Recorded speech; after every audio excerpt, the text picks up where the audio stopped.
من الشيطان الرجيم بسم الله الرحمن الرحيم الحمد لله له الحمد كما ينبغي لجلال وجهه وعظيم سلطانه رضينا بالله ربا وبالإسلام دينا وبمحمد صلى الله عليه وسلم نبيا ورسولا اللهم صل وسلم وبارك عليه وعلى آله وصحابته عدد ما أحاط به علمك وخط به قلمك وأحصاه كتابك وارض اللهم عن ساداتنا أبي بكر وعمر وعثمان وعلي وعن الصحابة أجمعين وعن التابعين وتابعيهم بإحسان إلى يوم الدين ربنا لا تزغ قلوبنا بعد إذ هديتنا وهب لنا من لدنك رحمة إنك أنت الوهاب ربنا اغفر لنا ذنوبنا وإسرافنا في أمرنا وثبت أقدامنا وانصرنا على القوم الكافرين أما بعد فقال المصنف رحمه الله تعالى الباب الثالث في من يتعلق به الطلاق من النساء ومن لا يتعلق. Üçüncü bab, talak kanda ayarlığa uçudu, kanda ayarlığa uçmaydı. Ve emmâ men yaka'u talâkuhu minen nisâi fe innehum ittefekû alâ enne talâka yaka'u alen nisâi illâti fi esmeti ezvâcihinne. Barlık alimlerinin ittifakıya göre, erinin emrideki ayarlığa talak uçudu. Demek erkutuluk halıdaki ayal bolsa, eri talak değilse talak uçudu. Ev qabla en tenqadiye iddeduhunne fit talâkir rac'i. Ya ki bir talak bu raci talakken şu talaktan iddeti toşap boğuça talak kıysımı şudur. Sen bir talak kıldı, bu raci talakken. İddet toşkuzavatı da hazır. İddeti toşap boğuça eğer yani ikinci bir talakını kıysa talak şudur. Demek muş iki ahvalda alimler birdek ittifak yaptı. Yeni bir ittifaka göre ennehu la yaqa'u alel ecnebiyyat. Özünün ayalı bulmagan yat bir ayalını talakta düşemdi düşmedi. Falan yapasam mı talak diye talak düşmedi ki ne? Yapasam diyen talik oldu. Hazır başka erhutuluk münasibeti bulmagan bir ayağın falanı hanım mı? Baş ayağını falanı hanım talak yaptı. Bu ahvalda düşmedi. Başka adamın ayağını başka bir adam talakta düşmedi. Bunu da ittifak yani. Yani at-talak al-muallak. Yani meyada yani at-talak al-muallak degine manda bulab qalsa falanı hanım talakdır. Yani bir anasiga chetibdi bunu. Peki unda bulmuşsun, o ayol yat bir ayol olgan ekan, o ayolni keyin ammagan ekan, hech qanday talaq tushmaydi. Manda bulab qalsa falan talaq deb yoki falanni ap qalsam talaq degancha amri kelib. Va amma ta'liq at-talaq ala al-ajnabiyyat mana. Bi shart at-tazwij. Yani falanni asam talaq deb qalsa, masalan, innakahtu fulana fa hiya talaqun. Bunda ahvalda inna lil ulama'i fi zalika thalathatu madhahib. Alimlarning uch xil qarashi bor mushu masalada. Qawlun inna at-talaqa la yata'allaqu bi ajnabiyyatin aslan amma al-mutalliqu aw khassa. Birinchi qarashda o'zining yat bo'lgan shu so'zni degan chaqda ayoli emaskan bu ayol. Yat ayol ekan. Undan keyin umum desin, xas birisini atab desin, talaq baribir tushmaydi. Umum degene qanda ayolni qilsam talaq. Xas degene falanni asam talaq. Bunda ahvolda bu talaq tushmaydi dedi. Bu talaq tushmaydi degene ashini ap qolgan holatda tushmaydi demakchi. Ash ayolni olgan taqdirda tushmaydi demakchi. Masalan, falanni asam shu talaq dedi. Ash ayolni ap qoldi, to'y qildi. To'y qilgandan keyin avtomatik talaq bo'lib ketmaydi demakchi. Demak bu talaq ala shart ma. Talaq ala shart. Bu shart nimada iboratda? To'y qilishdan, uylanishdan. Falani xonimga uylansam, ash ayol talaq dedi. Shu uylangandan keyin talaq bo'lib ketadi bu ayol avtomatik degan masala. Birinchi qarashda unda talaq bo'lmaydi. Falani desin, ya qanday bir ayolni olaman desin, ya bira maktabdan masalan. Falan daşının qizga uylansam, ayolni talaq deb demaslar. Ayında bira guruh toifani bekitsimi, bir xil sal umumroq bo'lsimi, baribir deydi. Yoki qanday ayolni olsam talaq qat'iy zot uylanmaydiganligini ifodalaymoqchi. Unda o'zi qanday ayolni olsa talaq bo'lmaydi. Bu qavli Shafi'i va Ahmad va Davud va jamoa. Mush olimlarning qarashi. Va jamoa deganning ichida ashabul hadis bor, Ishaq ibn Rahoy bor. Mushlarning qarashi. Ikkinchi qarash innahu yata'allaqu bi shart at-tazwij ammama al-mutalliqu jami' an-nisa aw khassasa. Demak, shart tepilib qolsa talaq tushadi. Umum degan bo'lsin, xas degan bo'lsin. Falanni asam talaq degan bo'lsin. Falanni shadin o'ylansam talaq degan bo'lsin. Yoki xotin asam xotin talaq degan bo'lsin. Qanday bo'lsa talaq tushadi. Ya'ni shu keyin o'ylanib qolsa, shu olgan ayoli talaq demak. Falanni deb boshqa ayolni olgan bo'lsa, talaq bo'lmaydi. Falan deb shu ayol nag'am bo'lsa taloq bo'ldi. Ya falan shadin degan bo'lsa shu shadin nag'am bo'lsa taloq bo'ldi. Yoki xotin asamlim xotin taloq degan bo'lsa qanday ayolni alsa taloq bo'lib ketadi. Demak, ashuninki ta'liqini shu hisob. Wa huwa qawl Abi Hanifata wa jama'atin. Ularning ichida, jamoaning ichida Imom Malikning mashhur emas bir qarashi, Abu Ubayd Zuhri qatorliqlarning. Yani Maliki mazhabidagi Ibn Qasimning qarashi. Yani taloq tushdi demakchi. Uchinchi qarash ve kavlun innehu in amma jami'an nisa lam yelzemhu. Qanda xotin abqasam, xotin talaq deb qalsa, talaq tushmaydi. Birasinin ismini atab deb qalsa, shuni abqasa talaq tushdi. Yani bu tafsili ahvolda qarab turdi. Ve huwa qavlu Malik ve ashabihi. İmam Malik ve onun şagirdlarining qarashi mushaydi. İmam Malik Moşe ibn Abi Layla, Hasan Basri, Auza'i, Layth, Thawri qatorliq olimlarning qarashi. Masalan, kullu imra'atin atazawwajuha min bani fulan. Falan jamoatdan qanday xotnab qolsam taloq deb. Yoki falan shadin yurtdan xotnab qolsamlam ayolim taloq deb. Va kadalik fi vaqt kada. Yana bir vaqt belgilab qo'ysam shunday.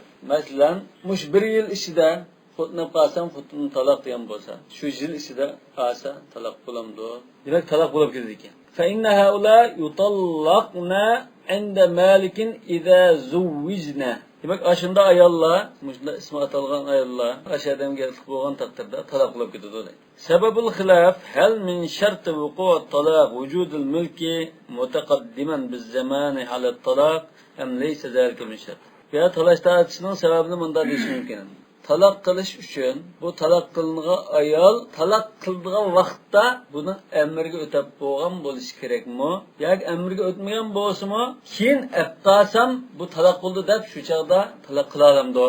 Talaq qila oladi desak, bu keyin amrga o'tgan bu. Burun amrida emas bir ayolni kelajakda aqtasam talaq deyman. Demak, shunda amrida bo'lishi cho'qim kerakmi yoki keyin amrga chiqsami talaq bo'laveramdi degan yerga birib taqiladi ekan. Faman qala huwa min shartihi amrida bo'lsa andan taloq qila oladi. Amrida bo'lash taloq qilishning sharti desa, qala la yata'allaqu at-talaq bil ajnabiyya. Demak, taloq qilgan vaqtda bu ayol yat ayol bo'lgan ekan, bu ayolga taloq tushmaydi. Bu keyin taloq abqasam taloq desam tushmaydi deydi. Wa man qala laysa min shartihi illa wujudul mulki faqat. Endi ba'zilar yo'q, shu amrga o'tash masalasi bo'lib qolsa, ya'ni nikoh bo'lsa bo'laverdi. Demak, mutaqaddim nikoh bo'lmasmi, mutaaxir nikoh bo'ldi degan bo'lsa, qala yaqa'u bil ajnabiyya. Yat ayolg'imi taloq desa, keyin aqqasa taloq tushdi deb. Wa amma al-farq bayna at-ta'mim wa at-takhsis fastihsanun mabniyun 'ala al-maslaha. Endi nima uchun umum qanda ayolni asam taloq desa tushmaydi? Falani ya falani jamoatdan aqqasam ya falan vaqt aqqasam tushdi deb bir narsani belgilagan bo'lsa, bir cheklama qo'ygan bo'lsa, taloq tushdi dedimi desa, ya'ni Maliki mazhabidagi qarata. Bu shu kishining maslahatini ko'zlashdan iborat. Ko'zlab andan ma'ni biz odatga o'xshash qaraydigan nimadan istisno qilib chiqarib o'tgan. Demak, bu istihson degani asli qiyosdash o'xshashmanish kerak. Lekin maslaha nimasi egrilib ketgan ekan, bu chaqda biz maslahani ko'zlab turib, ma'nondan voz kechib, ma'no tanladik. Va dalga bu maslahaning bayonida annahu idza ammama fa awjabna alayhi at-ta'mim lam yajid sabilan ila an-nikah. Chunki bu qanda xotin abqasan ayolim taloq degan taqdirda taloq tushdi desak, bu chaqda qat'iy xotin olinmas bo'lib ketadi bu. Chunki shunda nikohni o'xshalallam ayol taloq bo'lib ketdi. Yana birisi nikohni o'xshalallam ayol taloq bo'lib ketdi. Shu nikohni o'qishdan keyin boshqa hech ish qilolmaydi. Ya'ni ayol ololmaydi degan gap. Baklam ig'ir ahvolda qoladi. Demak, halol bir nikohning yo'lini taqvatdiq degan gap. Shuni biz ya bu odamni bunda o'limga hukm qilmaydi deb, chaqda ma'noda mayli dedik. Wa kana zalika anatan bihi wa haraja. Demak, bu ash kishiga nisbatan intayin mashaqqat, jafo, qiyinchilikdan iboratdir. Wa ka'annahu min babi nadril ma'siyah. Bu xuddi gunoh bir ishni qilishga nazr qilgan odamning ahvoliga o'xshaydi. Sahih Buxoriy hadisida man nazara an yuti'illaha falyuti'hu va man nazara an ya'siyallaha fala ya'sihi. Nega xuddi bu bir gunohni, ya'ni to'y qilmasdan iborat bir ishni yoki to'y qilmagandan keyin zino qilishdak bir zino qilaman degandek bir ishni nazar qilgandek, kim bundan asla tashlab voz kechish kerak. Shuningga o'xshatib biz buni yo'q, buni qilmaydi, bekor qilib o'tamiz dedik deb. Ve amma iza khassasa falaysa al-amru kadalik. Lekin bira qizni yoki bira cho'kanni ya bira jamoatning qizini bekitib qolsa, maxsus atgan bo'lsa, o'sha qiyinchilik qilmaydi. Uni olmasa, ulardan olmasa, boshqalardan qiz asib bo'ladi. İdeal zamnatlar. Ya'ni taloq bo'lib ketadi deb qolsak, bir jamoatdan qizga o'ylansa, taloq bo'lib ketib qolsa, ya'ni bir jamoatdan ismini atmagan jamoatdan ola oladi. Yo'l o'choqin. واحتج الشافعي بحديث عمرو بن شعيب عن أبيه عن جده قال رسول الله صلى الله عليه وسلم لا طلاق إلا من بعد نكاح وفي رواية أخرى لا طلاق فيما لا يملك ولا عتق فيما لا يملك. Hazır İmam Şafii qatarlıq alimlar ahli hadis, yani İmam Ahmed, Davud Zahiri, İshaq ibn Rahowi qatarlıq alimlar bu hadisni dalil qilib ko'rsatdi. Hem de Amr ibn Şuayb an abihi an jaddihi bu hadis ilmida to'liq uchraydi. Mush sanadulana ve Amr ibn al-As radhiyallohu anhu'nun avladı. Abdullah ibn Amr ibn al-As radhiyallohu anhu'nunki avladlar. An jaddihi degene şu Abdullah ibn Amr o'skere. Davomli mush sanadulan keldi. Mush sanad zodi saymi saymasmi degan masalada hadis olimlarida azroq talashlar bor. İmam Ahmed ve bazı alimlar, Abu Davud degandek alimlar bu sanad saymas, buna kelgan hadis saymas deb qaraydi. Ba'zilar yo'q bu, bunda anlagan hadis emas bu. Yezib qoldigan kitobdan bular ko'rgan, demak sahifa deydim. Ya'ni o'zning quloqqa bunda anglashni sima emas. Ondan bireylar dadisi yezib qoldigan kitobni bizga saqlab qo'ygan bo'lsa, keyin o'g'li bunda qarab, dadam shuni yezib qoldirib qo'yibdi ekan, dadam shuni falan anlab ekan, yezib qoldirib ekan deb buni rivoyat qilsa, bu sahifa deymiz. Lakin bunun derecesi to'rak bo'ldi. Shunga buni sahih emas deb qaraganim bor. Endi Mavla o'sha hujjat bo'la oladi deb dalil keltirdi. Gerçi o'yliqi yozgan adam bilan ravining orlig'ida zaiflik bo'lmasmi? Bo'lmasmi? Sahifaning o'zi ojizlikni bildirdi. Ilgariki hadis olimlarning nazarida, ya'ni fulan sahifa deb qo'ydi. Bu falanidan bunda rivoyat qilmagan, lekin shu yezib qoldigan uydagi kitobidan o'qib, ondan dadam buni bunda yezib qoldiribdi ekan deb dadamdan rivoyat qildim deb bunda so'zlasa, bu sahifa bo'ldi. Sima darajasiga yetmaydi. Hatto masalan an fulan desimi yetmaydi sima darajasiga. Ana deb qo'ydi-ku. Umut sal tuvan turdi. Lekin anladim. Sami'tu fulan masalan, aw haddathani fulan, aw anbana fulan degandek ibora bo'lsa, bu eng yuqori darajalik rivoyat bo'ldi. Demek şu senetni sahihmi, sahih emasmi deganda hadis olimlar o'tirda azroq gap bor. Endi ahli hadis buni şu sahih mana deb akiriyadi. Yani bu sahih deb qaraydiganlar bo'lishi mumkin. Yoki ham o'ziga dalil bo'lgan ekan, bu sahih deb akagan bo'lishi mumkin. Lekin şu iboratning o'zi la talaqa illa min ba'd nikah degan şu rivoyat o'zini Imom Buxoriy Sahih Buxoriyda Ibn Abbosning so'zi deb rivoyat qilgan. La talaqa illa min ba'd nikah ولا عتق إلا بعد ملك. Yani bir rivayette la talaqa fima la yemliku ve la itqa fima la yemlik. Bu Abu Davud'ninki lafzı. Başkinci rivayet. Demek ki bu hadisun hasan demek şimdi.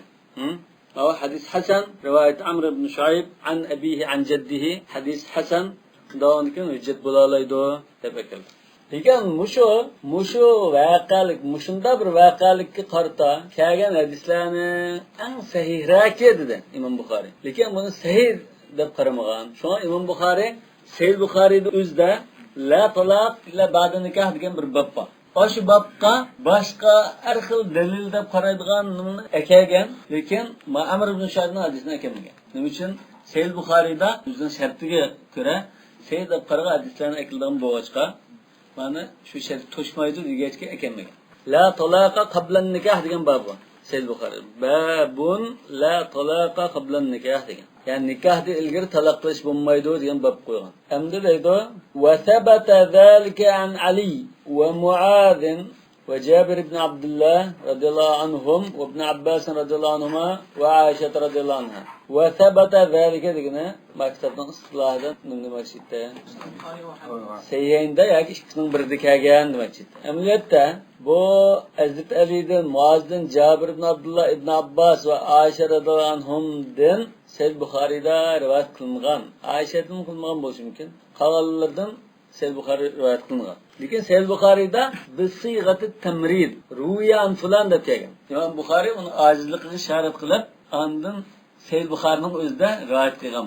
Demak, bu rivoyatlar hammasi ojiz. Bu sahabildan kelgan rivoyatlar, yani sahabildan kelgan bu shu qarashlar yoki mushahidisning rivoyati ojiz. Mushahidisni la talaq illa ba'dan nikah deganni Sahih Bukhari'da 24 kishidan rivoyat qilgan Imom Bukhari. Yani 24 kishidan rivoyat qilingan degan. 24 kishidan o'zi rivoyat qilmasmi? Bu 24 kishidan rivoyat qilingan. Yani 24 senet bilan rivoyat qilingan deb onun Hazreti Ali bir qancha sahabining silib qolgan hammasi tabiiylar. Hammasi ojiz rivoyatlar. Shuna Imom Bukhari ruviya deb sigat tamrid ishlarkan. Yerda sabata deb qolibdi. To'g'ri Buxoriyda bor. Lekin Buxoriy buni bu sahih rivoyat demay, ojiz rivoyat deb rivoyat qilgan. Ikkisini ayirsa bo'ldi. Buxoriycha hadislar mesela ya muallaq ya boshqa bir deb bo'lsa, kitob Buxoriyning kirgizgan onu pek aciz deb hisoblaydi. Yo'q, Buxoriy o'zi ojiz deb belgi qo'yganlari ojiz. Buni Buxoriy o'zininki asos hadis qatorida ekanmay, menda hamdamchi, menda bir to'liqlig'ichi sifatida qo'shimcha qilib akab qo'ygan bo'lsa, uni ojiz rivoyat bo'lib qolsa, ojizligini aniq deb qo'ydi. Undan ojizligini deb qo'ygan ekan, bu Buxoriyning hukmi bo'yicha ojiz bo'lgan bo'ldi. Demak, Imom Buxoriy mushu hadisni 24 kishi rivoyat qilganligini ve bu rivoyatning ojizligini Sahih Buxoriyda bayon qilgan. Ana ikinci rivoyatning bo'lsa, fi rivoyatning fahm. Yo'q, la talaqa illa min ba'di nikah degan. Shularning hammasi ojiz rivoyatlar. 24 kishini Sahih Buxoriyda bir-birlab sanagan. Va shu Amr ibn Shuaybning nimasi eng jalliqi. Mushu hadisni Amr ibn Shuyayb rivoyat qilgan. Mush eng jalliq rivoyat. Bak kuchab akasi hasan darajalik bo'lishi mumkin. Bo'lmasa ham da rad qilgan olimlar va yo'q bu to'g'ri emas deb. Sahih deganlar va masalan Imom Ahmad Amr ibn Shuyayb lahu ashya manakir debgan. Va inma yuktabu hadithuhu va yu'tabaru bihi. فأما أن يكون حجة فلا عموما نمضوا قيل لأبي داود عمرو بن شعيب عن أبيه عن جده قال لا ولا نصف حجة دبت. Demek yani aşında delil kıldığanlar bandı. İmam Ahmed'in bazı delil kılışı mümkün. Ali ibn Medine, İshak ibn Rahway, Ebu Ubeyd. Bunlar delil kılışı mümkün. Mesela İmam Bukhari, şu Sahih Bukhari'den diyen ve yurva fi zalika an Ali ve Sa'id ibn Musayyib ve Urwa ibn Zubayr ve Ebu Bekir ibn Abdurrahman ve Ubeydullah ibn Abdullah ibn Utba ve Aban ibn Uthman ve Ali ibn Hüseyin ve Şureyh ve Sa'id ibn Cübeyr ve Qasim ve Salim ve Tavus ve Hasan ve İkrime ve Ata ve Amir ibn Sa'd ve Jabir ibn Zeyd ve Nafi' ibn Cübeyr ve Muhammed ibn Ka'b ve Süleyman ibn Yasar ve Mücahid ve Qasim ibn Abdurrahman ve Ömer ve ibn Harim والشعبي أنها لا تطلق. Yani muşuladın aşında karışma kelgen. Hazreti Ali ile İbn Harim bu sahabe olsun qağılan misli tabi'i. Demek hazır sahabının işinden onda jallık bir sahihini kemmigen. İbn Abbas'tan Sahih Bukhari'da İbn Abbas'tan rivayet kelgen. İbn Abbas'tan Cabir'den. Cabir'den kelgen rivayet mi aciz? Cabir'den kelgen rivayet mi aciz?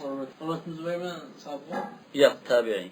Tavus'ta mı geldi işte ama Muaz ibn Cebal'den geldi. Muaz ibn Cebal'ın hadisi Merivayet Abdülhamid ve huve ibn Ruvat an ibn Cüreyd an Amr ibn Şayb an Tavus an Muaz ibn Cebal anna Resulullah sallallahu aleyhi ve sellem kâle la talâqa qabla nikahin ve la nadra fîmâ la emlik. Kultu ve Tavus an Muaz'in munqati'un. Muaz ibn Cebal kıyar rivayet bu munqati'ken. Hazreti Ali'den kâyir muaciz. Ya da tam da İmam Ayni bu 20 neticelendin yani. Enneha la tutallaq da rivayet kıyanken وذكر الرواية عنهم بصيغة التمريض ولو ثبت عنده في ذلك خبر مرفوع صحيح لذكره. Demek İmam Bukhari'nin nazarında bu şu meselede sahih hadisden birisi bo'lgan bo'lsa qulda shuni Sahih Bukhari g'achchilik qo'yibdi. Bunda sahih deb qargan hadis bo'lmag'achqa, ya'ni Amr ibn Shuaybning hadisini sahih deb qaramagan İmam Bukhari. Yoki o'zining shartiga to'shmagan deydi. To'shmagan ekan Sahih Bukhari'da aşı mesele için bir bab koygan bo'lsa-mu, onda hadis topolmay, oyatni andinma sahabe tabiinlardan qilgan rivoyat munda rivoyat qilinadi deb sigat-ı tamir bayon qilgan. Talaq tushmaydi deb Hazrat Ibn Abbasning so'zi bor. Endi Hazrat Ibn Abbas o'zi oyatdan dalil qilgan. Hozir sahabening so'zidan Ibn Abbasning ham qarash keldi.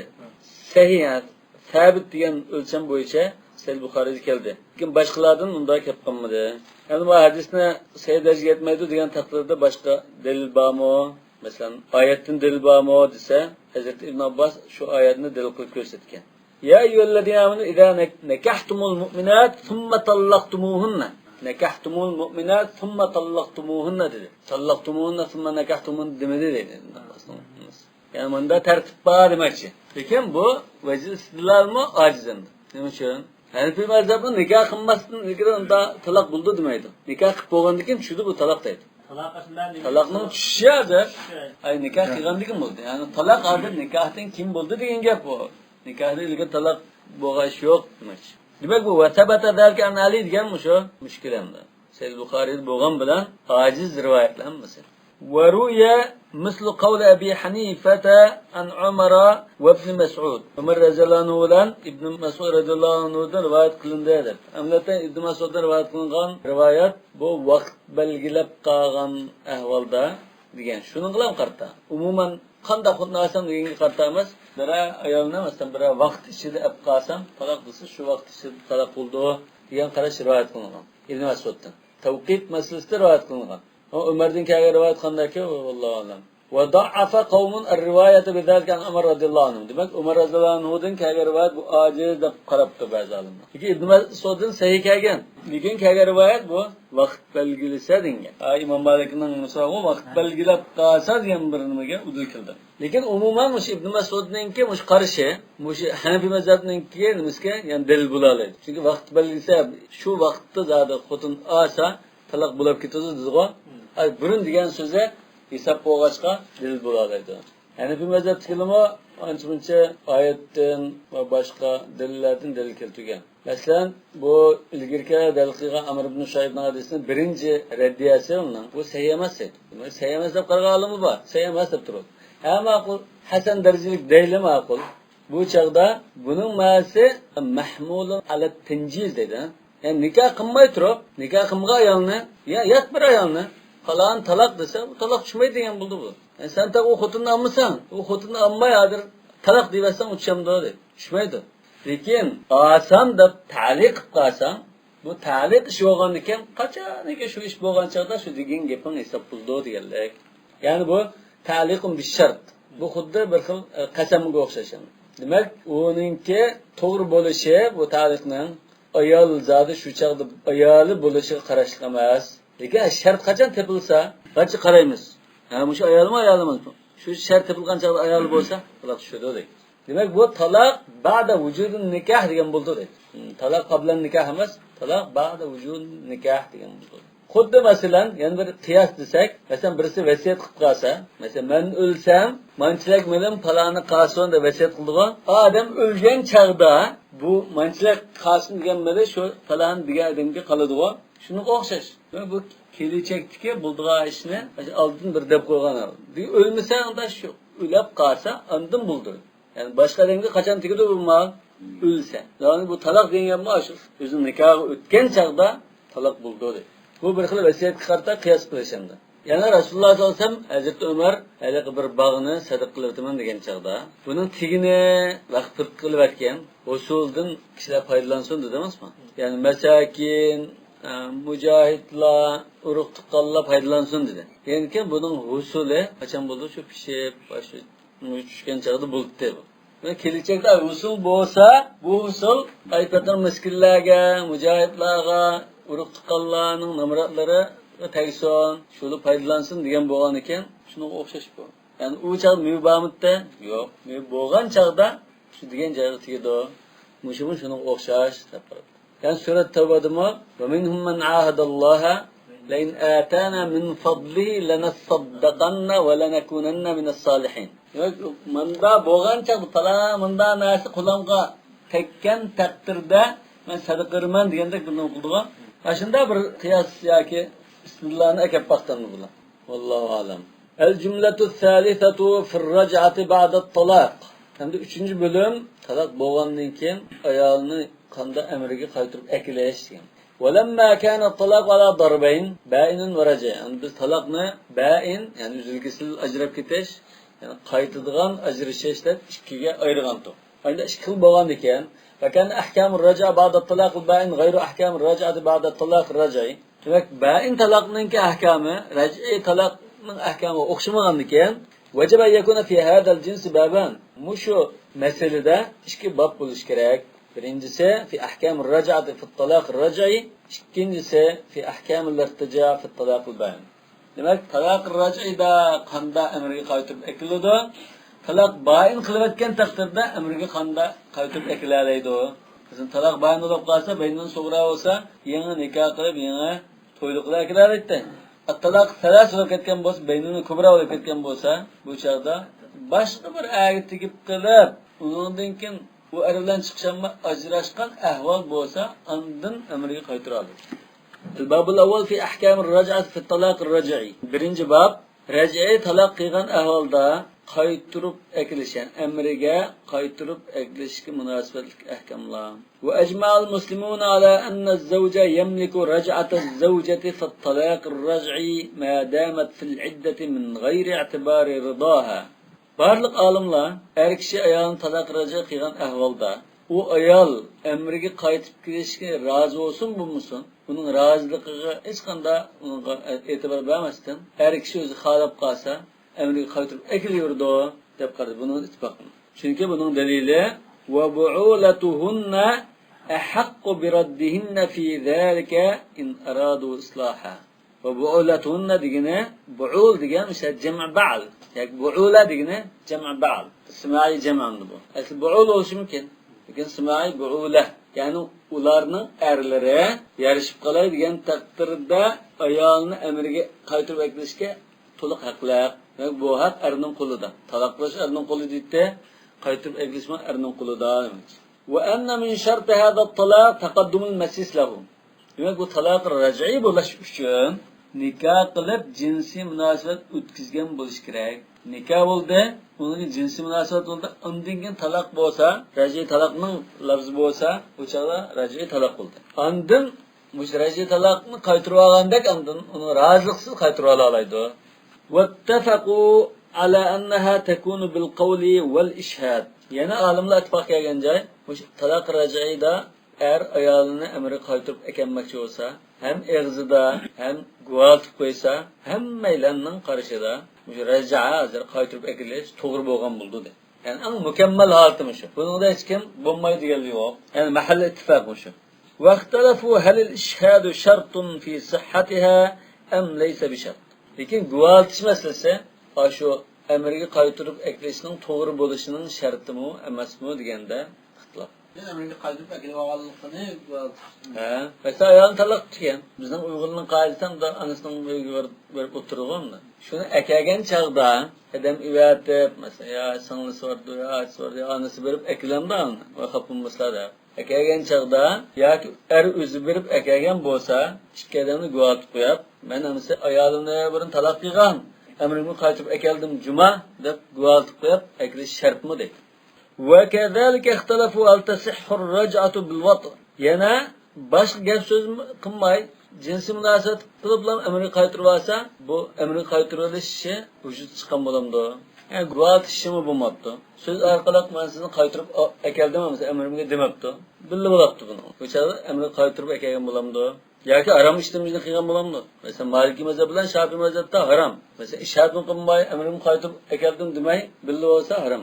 Bizi ishad qilmay o'zi men emriga qaytirib oldim desa, undamay demaydi. Demak, shu ishad bo'lmaydi deganning qarshida bo'lmaydi degan. Hozir shu masalani bayon qildim. Ta'ammal ishad فذهب مالك إلى أنه مستحب. İmam Malik guvohlik qo'yishga mustahab ish. Guvohlik qo'ygan taqdirda ayolninki huquqi zoya bo'lmaydi. Endi uni tinib olish bo'lmaydi. Bu yaxshi ish deb buni istihbobga olib taqabdi. Ya'ni Imom Malik mazhabida sunnah, mustahab, mandub degan iborani ishlatish mumkin. Bu mustahab degan qarash jumhurning qarashi. Imom Abu Hanifaning, Imom Shafiyninki ya İmam Şafii'ninki el-kavlul kadimda şuna. İmam Şafii'nin kavlul cedidde andan bu vacip degan. Demek İmam Şafii'nin ikki xil so'z rivoyat qilingan. Birisi kona, birisi yangi. Yoki bir so'zi masalan al-degan kitobida, birisi al-imla degan kitob. Al degan kitobida jumhur bilan billah. İmam Ahmaddan bir rivoyat bor. Yana Ibn Abi Layla bor. Mushula al-ishhad mandub debdi. Yani mustahabbun debdi, mandubun ilayhi. وذهب الشافعي يعني في قوله الجديد الذي نص عليه في الإملاء إلى أنه واجب. Demek bu anda İmam Ahmed mi yani bir qarashda İmam Şafii bilan birga bo'lishi mumkin. Tamam? İmam Ahmed hazır bir rivayette Cumhur bilan birga dedi. Yani bir rivayette İmam Şafii bilan birga bo'lishi mumkin. Ve sebebul khilaf muaradatul qiyas lil-zahir. Yani qiyas bilan oyatninki zahiri zid kelib qolgandek bir ahvol bo'ldi deydi. وذلك أن ظاهر قوله تعالى وأشهدوا ذوي عدل منكم يقتضي الوجوب. Demek muş ayet hazır buyruk el-emru hakikatun fil vücub dedik usul fıkıhda. Muş buyruk hazır vaciblikini bildirdin. Guvaltık koyanlar dedi. Ve teşbihu hadal hak bisairil hukuk allati yakbaduha el-insan yaktadi en la yecibel işhad. Yani biz kıyasta baş bunları hukuklarını mesela kolluğa biz neresini tapışıp ağan çağda guvaltık koymuşsun bulduğu. Bunda aldık vacip olmaz da lekin menduptan. İnkar kılıç bulmaz kuşun. Guvaltık koymaz. Xudda mesela ayet-i deyinde biz fektubuh degan buyruqni mendup emri irshad degandek jumlaning qarashida. Ma'numi shunda. Yani sen bunu ezip hüccetlep koymasan o'zing dunyo ziyon tortishing mumkin. Shomanda yo'l ko'rsatman. Lekin ezip qoldirmagan taqdirda sana diniy jihatdan gunoh bo'lmaydi. Mushumi rajoga ishhad qilmasang, ishhad qilsang yaxshi puxta. Dunyoda avarchilik yo'liqmaslik mumkin ba'zi ishlarda. Lekin guvoh qo'ymasang, san gunoh yo'q degan bo'ldi demak. Mesela ayet-i deyinga başka ahvalını qarasak, dunyoviy ba'zi afzallik nima ishlarda Alloh taolo bunda buyruq qilsa-mu, bu mandublikni bildirdi. Shun bumu, shuning jumlasidan deb, shun o'xshash deb qaradik. Bu qiyosdan iborat. Fakana al-jam'u bayna al-qiyas wal-aya haml al-aya ala-nadb. Undan keyin biz oyatdagi buyruqni, shu islom shariatiga kelgan ba'zi ahkomlarga qarata, bumu mandublik bildiradigan buyruq ekan deb jamlab tushunsak, shu muvofiq chiqadi demak. Lekin jumhurning dalillari mush masalada. Mesela Alloh taolo va bu'ulatuhunna ahaqqu bi raddihinna dedi shunama. Yana bir oyatda fa imsakum bi ma'rufin aw tasrihun bi ihsan dedi. Bu shikoyatda ishhad deganni ko'rsatdimi? Ko'rsatmadi. Ishhadning shartiga ishorat yo'q. Yana Hazrat Umarga Rasululloh Ibn Umarning oyog'ini taloq qilayotgan vaqalikda murhu falyuraji'ha dedi. Unda ishhad qilib qo'ysin degan tablash bormi? Yo'q. Yana Imron ibn Husayn va Ibn Mas'ud radhiyallohu anhumdan ishhad qilish shart emas degan qarash rivoyat qilingan. Ya'ni bularning shunda shart emas degan so'zi bor. Ularga qarshi fikrga sahobalarning birasidan bir qarshi fikr rivoyat qilinmagan. Undan keyin bu xuddi bir xil muxolifsiz bir sahobaning so'zi bo'ldi. Yana qiyos jihatdan bu erninki to'liq haqqi. Undan keyin buni nima qiyos qilamiz? Taloqqa qiyos qilamiz. Bunda taloq qilgan chog'da guvoh qo'yib taloq qilmasin bo'ldi-ku. Raja qilgan chog'dami guvoh qo'yib raja qilmasin bo'ldi. Demak bu jumhurning qarashi shu kuchli qildi. Va amma ixtilafuhum fima takunu bihi ar-raj'a. Endi mush qaytib akilish nimasi? Mush arab qaytib akanmoqchi. Qanday ish qilsa, nima ish bilan ayolni qaytib akagan bo'ladi bu? Yani amriga ayoli qaytib kirgan bo'ladi. Qanday bir ishni qilsa, fa inna qawman qalu la takunu ar-raj'atu illa bil qawli faqat. Bir grup olimlar amriga qaytirib akilish degan so'z bilan bo'ldi. Xuddi amriga dastlabda kirish, ya'ni nikoh qilish so'z bilan bo'lgandek, taloq qilib o'tib, ya'ni amriga yana bir qayta akirmoqchi bo'lsa, ya'ni bu so'z bilan bo'ldi. Agar men qaytirib akilay degan niyat bilan jinsiy munosabat o'tkazsa, uni bilan qaytib qolmaydi debdi. Mushu qarashkilar, ya'ni Imom Shafii. Bu chog'da to'ylik qilish kerak deb. Nima uchun desa, ash oyat bunda va ashhidu dawai adlin minkum degan mushu oyat fa amsikuhunna bima'rufin aw fariquhunna bima'ruf degan oyatning keng keldi-ku. Shu bir oyatdan bir qismi. Va ashhidu dawai adlin minkum degandikan, mishada fa amsikuhunnaga ishhad qiling degan gap ma'qul. Demak, amringni qayta tuta olsang buni, amringni qayta akira olsang, ishhad qilib qo'y deganlik deb tushundim. Davomga jinsiy munosabat qilib amriga qaytirib olsa, bu qamlashmaydi. Chunki jinsiy munosabat qilgan odam boshqani guvoh qilib qilamda, davomga kim bu so'z bilan bo'lish kerak, jinsiy munosabat bilan bo'lmaydi dedi. Va bihi qala Shafi'i, Imom Shafi'i mushqarashni oldi. Imom Ahmaddan bir rivoyat kelgan. Va qawmun qalu takunu raj'atuha bil wat'i. Ya'ni bu jumhurning qarashi. Eğer bilib bo'lsa, bu ayolni amri qaytirib akagan bo'ldi dedi. Bu jumhurning ichidan shu Imom Shafi'dan boshqa, Imom Ahmaddan bir rivoyatdan boshqa bir rivoyatda masalan İmam Malik, İmam Abu Hanife, Ata, Tavus, Avza'i, Thawri degandek olimlar.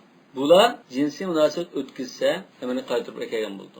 Mesela adette bu ayolni o'zining uyida, erining uyida iddat tutg'ash emas mesela. Shu qoida bo'yicha. Shu uyda bo'lgandan erma uyda, ya'ni mehmonxonaga yotgan ko'pdan chiqib yotgan bo'lsa, ayol o'zining uyida yotgan bo'lsa, 10 kun o'tdi, 20 kun o'tdi, bu ayol ham bu uyda yana normal oshxonaga chirib chiqib nima qilgan bo'lgandan keyin, sal achchig'ini nima qilgandan keyin, ikkalan birga bo'lib qolsa, tamam bu ömrü qaytib ekeyen bo'ldi deydi. Demak, Abu Hanifa'nın nazarida, yani jinsiy munosabatga chetishib qolgan ba'zi ishlarni qilsa, so'ysa va kaza, yani jinsiy munosabat bo'lmasa-mu, shuni chetishib narsalar bo'lsa, yani ömrü qaytgan bo'ldi deydi. Demak, Abu Hanifa bundan to'g'riroq ba'zi ishlardimi, ig'zo kedimizmi, ömrga qaytirgan bo'ldi deb qarabdi. Va haula'i inqasamu qismayn. Demak, bu jumhur hozir ikkiga bo'linib ketdi.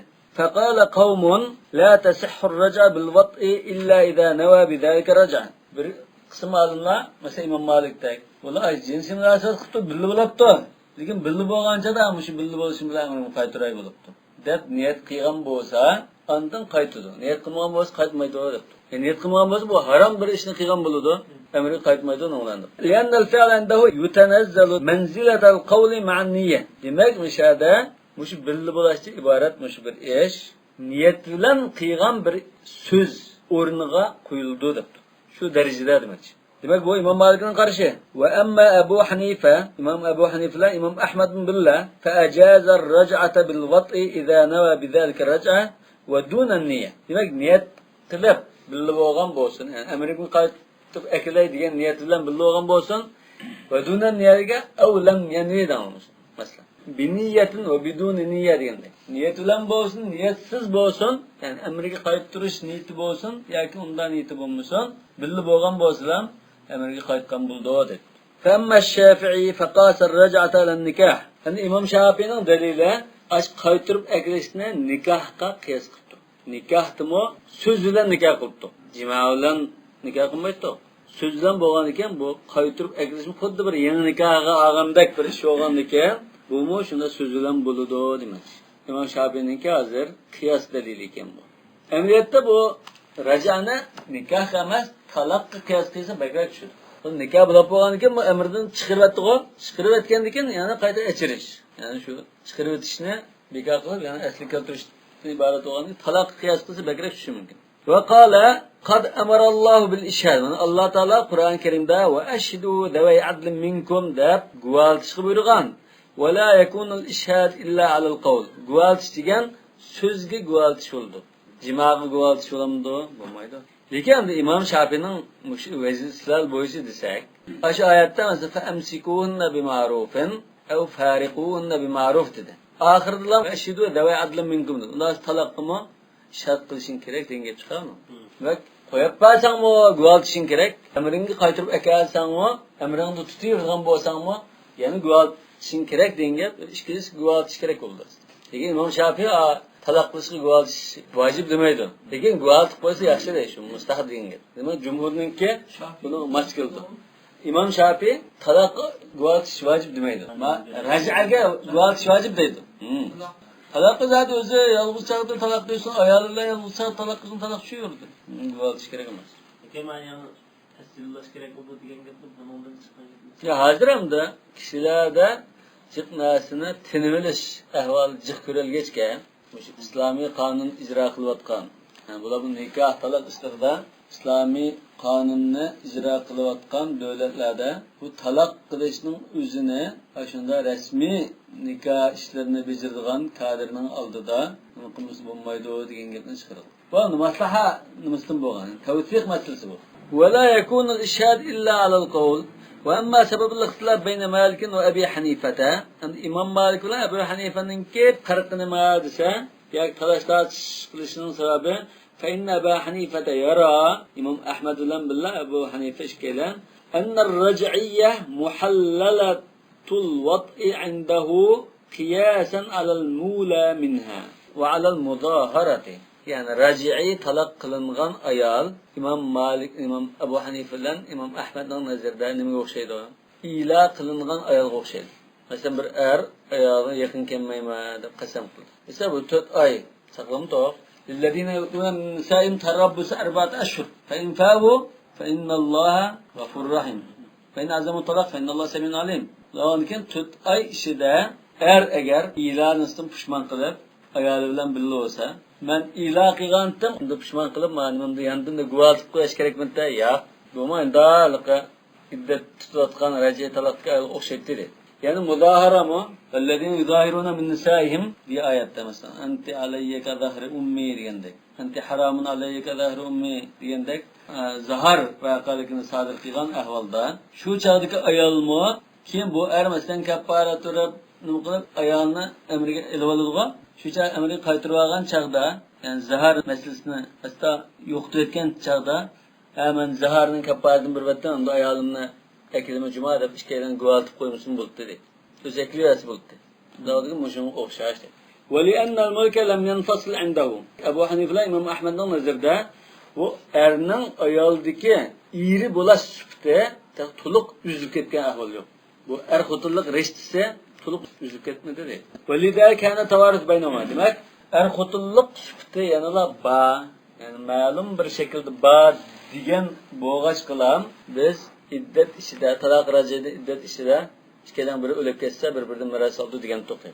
Ve inde Malik'in ennevat er-rac'iyye haramun hatta yerteci'aha. Mana İmam Malik aşu rac'i talak kılga ayalını emrige yuqurdagidek qaytırış şirketlerle qaytırmagan ahvalda cinsi münasebet qılsa haramdır. İmam Şafii'nin şunda. Fala budda indahu minin niye? Demek bu haram bolan iken qaytırıp ekilishdan ilgiri cinsi münasebet haram degandiken çoxum bu qaytırıp ekilish uchun ayda niyeti bo'lish kerak. Niyet olab andim qaytırıp ekildiga ishladim bizni qilsa anda hisob bo'ldi bu. Ama niyetsiz unda billi olaversa, yani qaytırıp ekilish niyeti bo'lmay billi bo'lsa haram bo'ldi. Fahada huwa ikhtilafuhum fi shuruti sihhat ar-raja'. Yani muşula qanda qilganda emriga qaytırıp ekilish to'g'ri bo'ladi degan masaladagi olimlarning talash tortishlari. Va Hanafi mazhabchilar va bu'ulatuhunna ahaqqu bi raddihinna degan oyatni ahaqqu bi raddihinna degan radd degan so'zdan fe'lmi maqsad qilindi, so'zlama emas. Bir narsa qaytuvdi degandek lug'atda biz ishlatsak, bu qaytirish degan fe'l bilan bakrak bo'ldigan ish bo'lgan ekan, amrga qaytirishni so'z bilan emas, fe'l bilan qilsa qaytilganligi dalil keldi.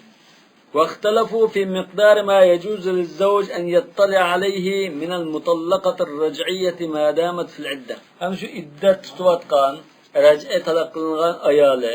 مثلا شو öýde deyle, ernin öýde idde tutupto ya özünün anasının öýde idde tutupto. Son takdirde eremde şu ayalı iddetin toşkunup boğaça şu ayalının qanday ayallarga qarisi buldu. Bunun çekini bekitişte ixtilaf var. فقال مالك لا يخلو معها ولا يدخل عليها إلا بإذنها ولا ينظر إلى شعرها. İmam Malik hali xilvat joyda ikkala yolg'iz billolab qazib bo'lmaydi. Qishga kirmoqchi bo'lsa, ishni qilib kirsam bo'lamdi deb kirdi. Bilan kiravermaydi dedi. ولا ينظر إلى شعرها. Chechiga qarasi bo'lmaydi. ولا ينظر إلى شعرها deganda boshqa avrat badallar qarasi bo'lmaydi shu. Lekin chechiga qaramaydi demak. ولا بأس أن يأكل معها إن كان معهما غيرهما. Demek xilvat qilmagan ahvolda bu ish kelamidan boshqa bir kishi bo'lib qolsa, boshqa kishilar bor bo'lsa, xilvat bo'lmagan ekan, billa o'tira tomoq yesin bo'ldi. Ibnul Qasim annahu raja'a an ibahati al-akl ma'aha.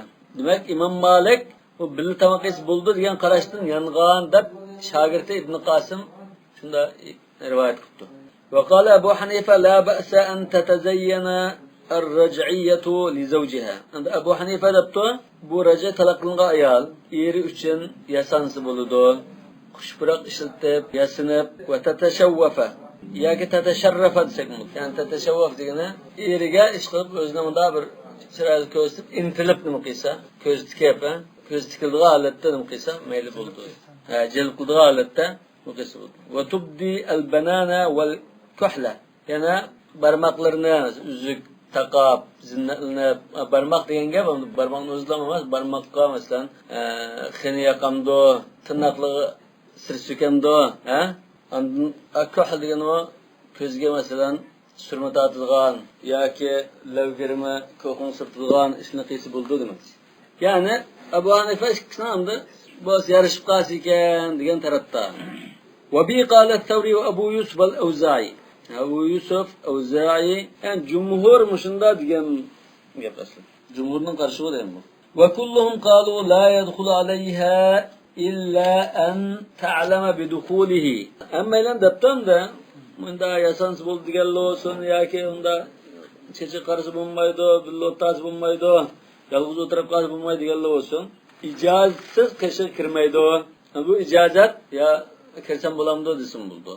Yoki taraf turib qilib bunda tish chiqarib ya ovoz chiqarib o'zini kirayotganligini uqtirib qo'yadi, tuyuqsiz kirmaslik uchun. Yoki gelni qaqib qo'ysin burada. deb qo'yib chiqsin bo'ldi.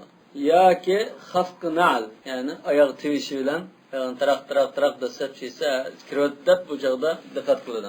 Ya shunda ahvolda ijozat olib kirdi. Shunda qilish orqali demak. Alayha deb qilmanda. Dukhul degan o'sha ala oldu. Aladan mutaddi oldu. Falamma dakhala alayha al-mihraba wajada rizqa. Degan Davud Zahiri, bu Zahiriyla unda shukr qilib, unda cheklab qo'yishdan hech qanday dalil yo'q. O'zining ayoli qanday qilsa shu ayoliga o'xshash muomala qilaveradi. Demak, uni cheklaydigan bir aniq dalil bormi? Yo'q deydi. Bu Zahiriyning qilishi. Vaqtalafu fi hadal bab. Ya'ni mushun munosabatlik, ya'ni ayolni taloq rajai bo'lgan ayolni amri qanday qaytarish masalasiga chetishlik masalalardan ma bir masalada talashtirishdi. Fir rajuli yutalliqu zawjatahu talqatan raj'iyya wa huwa ghaibun. Hazır ayolni taloq rajai qildi. Bir taloq. Lekin bu ayolning qishida emas. Mesela ağınlar bilan boshqa o'tganda boshqa shahardagi bu safarda olsun yoki muqim turayotgan holatda olsa ayolning qishida emas, boshqa bir so'rinda ayol bilan jidalashib qolganini deydi, antitaliqni deydi va kaza. Lekin o'zi bu ayolning qishida emas chaqda bir taloq qildi, rajai taloqdan birini. Thumma yuraji'uha.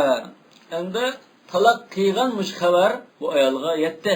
Taloq qilgan so'rinda bir aylan bor ekan, u berib telefon qilib oy palanı sizni erini talaq qilibdi deb xabar qildi. Ya o'zi men sizni talaq qildim deb xabar qilib qo'yibdi. Keyin yana bir so'rinda men amrimni qaytarib oldim bu ayolimni. O'tgan talaq qilgan amrimni qaytarib oldim debdi. Demak talaq rajai qilish voqeasi bor, keyin amriga qaytarib elish voqeasi bor. Fayablugha at-talaq wa la tablugha ar-raja. Demak talaq qilgan voqealikdan xabar topib bu ayol amriga qaytarib olgan voqealikdan xabar topmay qoldi. Fatatazawwaju idan qadat iddatuha. Bundan bu amriga qaytarib olganlikdan xabar topmay, erimni qo'yib turibdi deb iddat to'shqanda boshqa bir ayet tegibdi bu. Bu kashilni qanday hal qilamiz? فذهب مالك إلى أنها للذي عقد عليها النكاح دخل بها أو لم يدخل. Yani İmam Malik ikinci tekken erinin ayalı buludu. Cinsi münasip kılgan bolsun, nikahlam qilib qo'ygan, jinsi münasip qilmagan bolsun, ikinci erinin ayalı olup ketdi bu debdi. Yani lizzavji thanidan. Lillazi aqada alayha ay az-zawj thani. Bu İmam Malik'in qarşı. Ve bihi qala al-Awza'i vel-Layth. İmam Malik, Awza'i, İmam Layth qatarlıqlarının qarşı ekan. Yani İmam Malik'nin Muvatta'da degan so'z ekan bu. Yoki Muvatta'da bayon qilgan qarşı ekan. Demak, Muvatta'da bunda dedi deganki Muvatta'dan boshqasida boshqa so'z qilgan bo'lishi mumkin, engab ehtimolli o'sha chiqadi.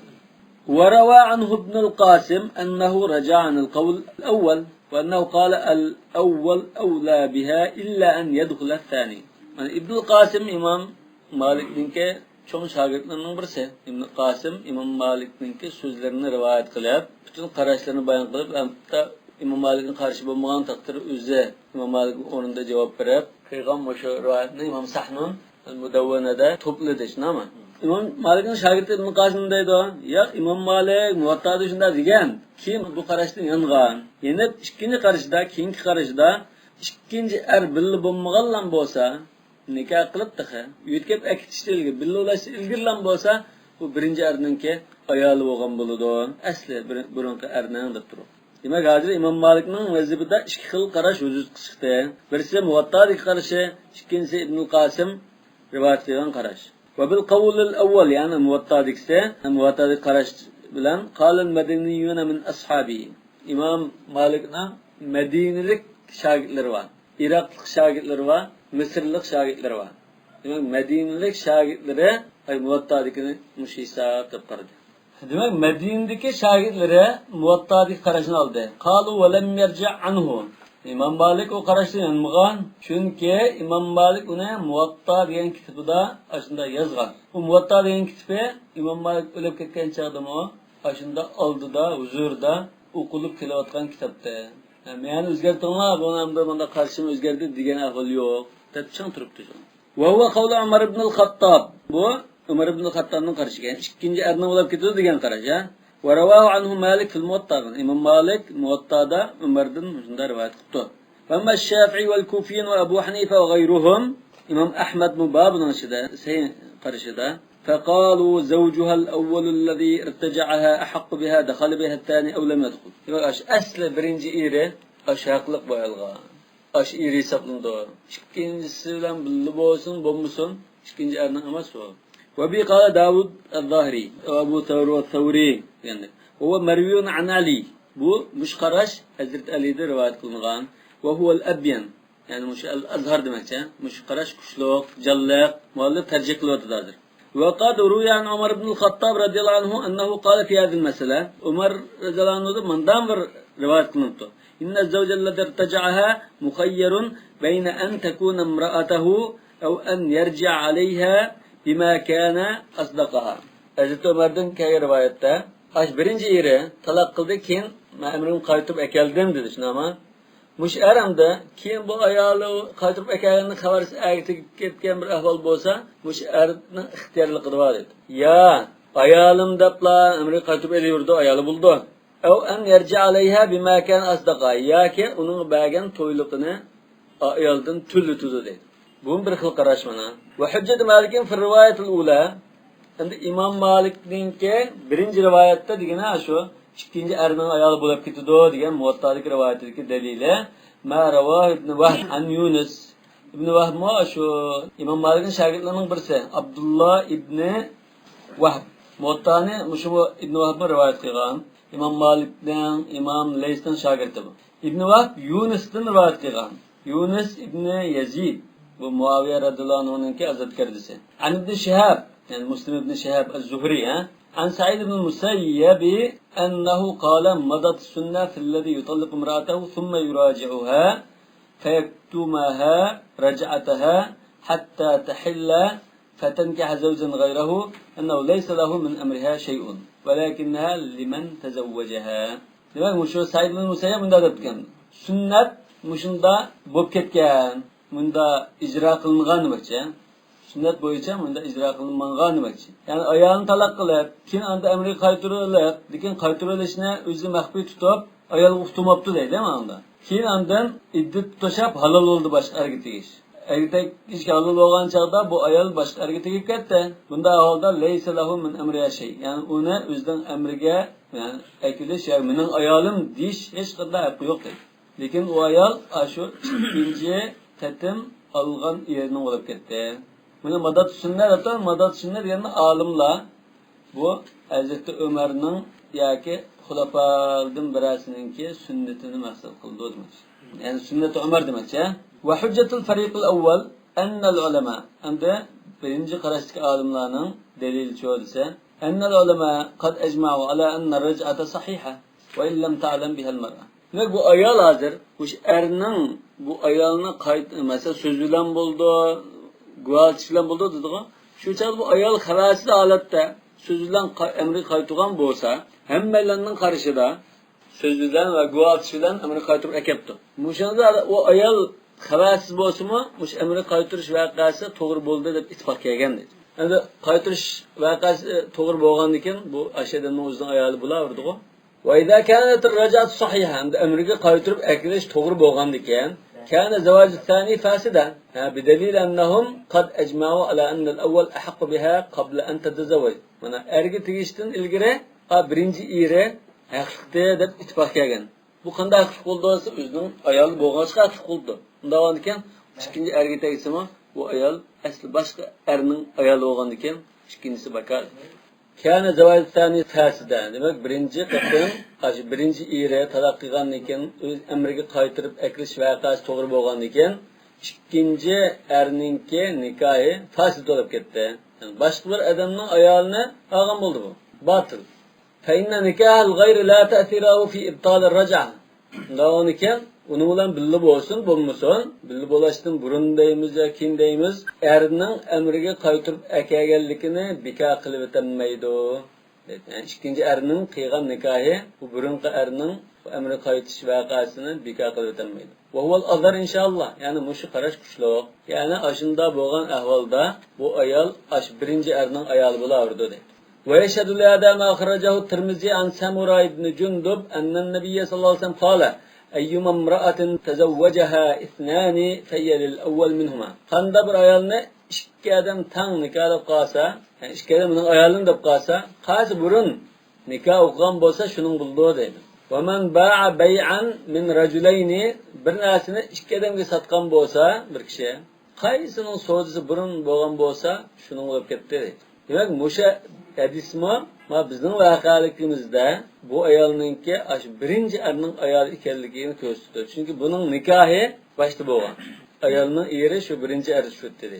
Bunun ustiga başdanaqa ulamolar nikohni beyiga qiyos qilgan. Bu mushu masalada nas emas. Lekin bu tiga o'xshab qoldiganlik jihatdan istinas sifatida ekeldi. Bu Imom Ahmad, Tirmizi, Nesai, Bayhaqi qatorliqlar rivoyat qilgan hadis. Yani sayyid bular. Yani sayyid deganimiz hozir qaysi qarashga asosan sayyid?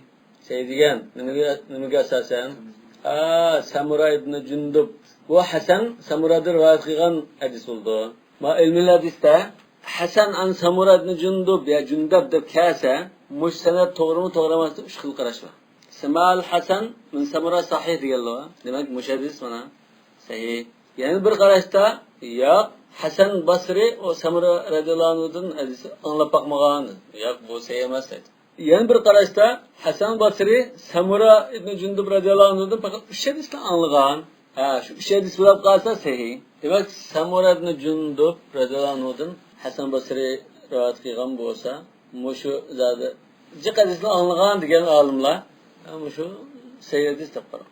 Shunga asosan undan bu hadis sahih bo'lib, istinas doirasiga mos keldi. Bular mustalahda bunda kelishi mumkin. Ulumul hadisda. Vallohu a'lamu bis-savab. Subhanakallahumma bihamdik ashhadu an la ilaha illa anta astaghfiruka va atubu ilayk.